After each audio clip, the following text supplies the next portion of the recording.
Clark herself. I'd hope to share a better update, but I will not be returning to play the season. I spent hours in the gym every day with the singular goal of getting back out there. Disappointed isn't a big enough word to describe how I'm feeling. I want to thank everyone who has had my back through all this uncertainty. This has been incredibly frustrating, but even in the bad, there is good. And the way the fans continue to show up for me and for the Fever brought me so much joy and important perspective. I'm so proud of how this team has only gotten stronger through adversity this year. Now it's time to close out the season and claim our spot. The WNBA just got hit with a harsh dose of reality, and it's called Life Without Caitlin Clark. Ratings are crashing harder than the league's reputation, and ticket prices are free-falling like the hopes of every franchise not named the Indiana. So it's official. The most heartbreaking news for Indiana Fever fans that could come of the season, but Caitlin Clark will not be returning to the 2025 WNBA season. She took the liberty of posting it herself because there were many people asking to hear from Caitlin Clark, to hear how she felt about the entire situation, because a lot of people felt like it was the front office that was kind of making all of One season-ending injury announcement later, and that whole historic growth slogan suddenly feels like something a desperate intern scribbled down on a napkin during a coffee break. Now the owners aren't just nervous, they're in full-blown panic mode. The norm for the WNBA is being largely ignored by the media. Largely ignored by sports media.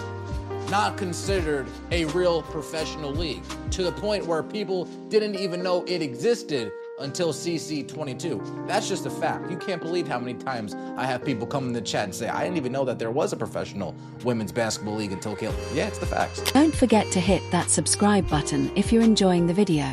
Because here's the bombshell. The Queen is officially out for the season, and every league executive is now scrambling to contain the damage. After months of vague injury updates, silence, and zero timelines, Caitlin finally said the words they feared most. Fever and Clark saying that she tried to get back on the floor. It appears that she just ran out of time, not able to get enough confidence back in her body as the season wraps up and the playoffs are likely about to begin for Indiana. I mean, it's a gut punch that basically encompasses an entire season of them. The Fever have lost so many players to injury, but obviously none bigger than Clark. And there was such a wait for this second season after her magnificent rookie season.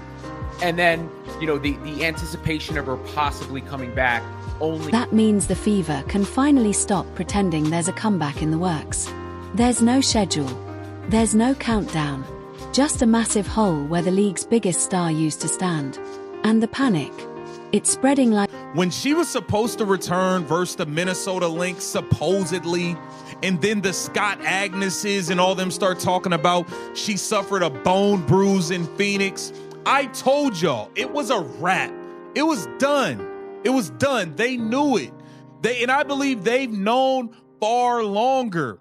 They have known. They've kept us fans in the dark, and it sucks. It absolutely sucks. Man, I was so looking forward to watching Caitlin Clark play this season. Now we have to wait an entire offseason, and we don't even know what's going to happen. There might be a lockout. There might not even be a 2026 season. Let's talk numbers. When Caitlin was healthy and lighting up the court, the Indiana Fever averaged 1.26 million viewers per game. The second she went down with that groin injury on July 15th, boom, national TV viewership dropped to 847,000. That's a brutal 53% nosedive, and the only thing it carried was a reality check. But here's the scary part. That was before people knew she was done for the year. Now that it's official, the viewership collapse is only just beginning. This has been a huge disaster as far as public perception for the WNBA. An entirely new group of people started tuning in to this league for one player and one player only. In fact, so many new people tuned into this league, the viewership for the Caitlin Clark games largely surpassed anything else going on in the WNBA. I would argue that the amount of Caitlin Clark fans are at least 3x the amount of WNBA. The WNBA without Caitlin Clark isn't a thriving league. It's a support group trying to figure out why nobody's watching. They tried to prove they could survive during her absence, and it failed miserably. Games on NBA TV lost 40% of their viewers without her. Non-Clark games average 549,000 viewers, which might sound decent until you realize that's still 37% less than what she alone delivers. The gap between games she plays in and games she doesn't is almost laughable. And that's the real nightmare. This isn't just about one star sitting out. It's about the entire marketing foundation